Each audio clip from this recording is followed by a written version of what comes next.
बड'लेटेस्ट आपडेटआव बयखौबो बरायबाय। दिनैनि रादाबखौ फरायदों आं प्रमद खाख्लारि। गिबि निउज आपडेट दङ। बिटिआरआव सिक्किमनि गिबि मन्थ्रिया दावबायफैदों। सिक्किमनि गिबि मन्थ्रि प्रेम सिंह तामाङा दिनै हरखाब क'क्राझाराव थानाय CITआव दावबायफैदों। बिथांखौ बिटिआरनि गाहाय प्रमद बर', लेङाइ गाहाय गबिन्द बसुमतारी आरो क'क्राझार जिल्लानि जिल्ला बेंगिरि बर्नाली टेका बिथांमोना बरायहैदों। बरायखांनायनि उनाव सिक्किमनि गिबि मन्थ्रिया बिटिआरनि गाहाय प्रमद बर'जों सावरायज्लायदों। सावरायज्लायनायनि उनाव खौरांगिरिनि सिगाङाव सिक्किम आरो बड'लेण्डनि गेजेराव मोजां सोमोन्दो लाखिनायनि इसारा होयो। खौरांगिरिनि सिगाङाव बिटिआरनि गाहाय बिथाङा बुङो दि जों बिथांमोनजों माखासे गोरोबथा खालामनो थांगासिनो दङ आरो थाबैनो बिटिआरनि मोनसे हानजाया सिक्किमाव थांगोन आरो बिथांमोननि इन्डास्ट्रि अर्गानिक फार्मिं, फार्मासिउटिकेल इन्डास्ट्रिया गोबां आवगायना दं। बिफोराव नायगिदिंहैगोन आरो बिफोर कम्पानिफोरजों सावरायज्लायगोन आरो बिथांमोनाबो बड'लेण्डआव फैनानै बेफोरबायदि इन्डास्ट्रिखौ गायसनगोन। लोगोसे देबरगाव गोजौसिन फरायसालियाव हा सिङाव फबना दोनखोमानाय माइरं जावखांनाय जाथायनि सायाव थाबैनो तदन्त जागोन होनना प्रमद बर' बिथाङा फोरमायो।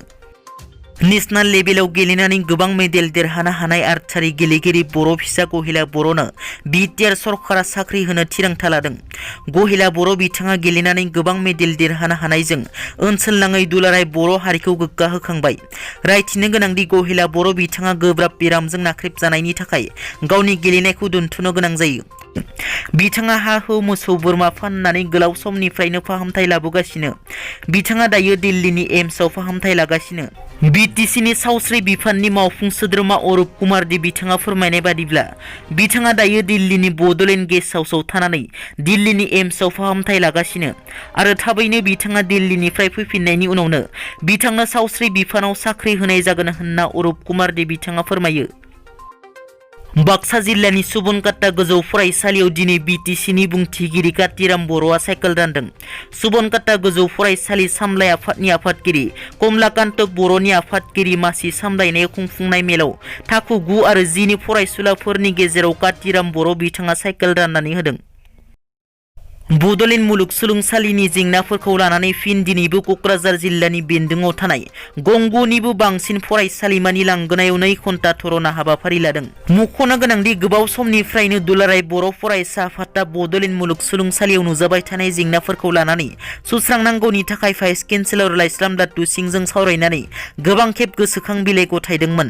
नाथाय बिथाङा जेंनाफोरखौ सुस्रांनो एसेबो गोसो होथारदिया।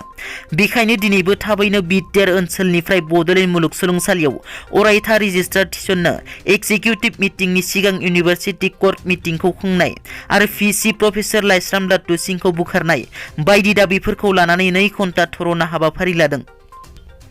दिनैनि रादाबा एसेनोसै। नोंथांमोना जुदि आंनि चेनेलखौ दासिमबो साबस्क्राइब खालामाखै, अन्नानै साबस्क्राइब खालाम। गोजोन्थों।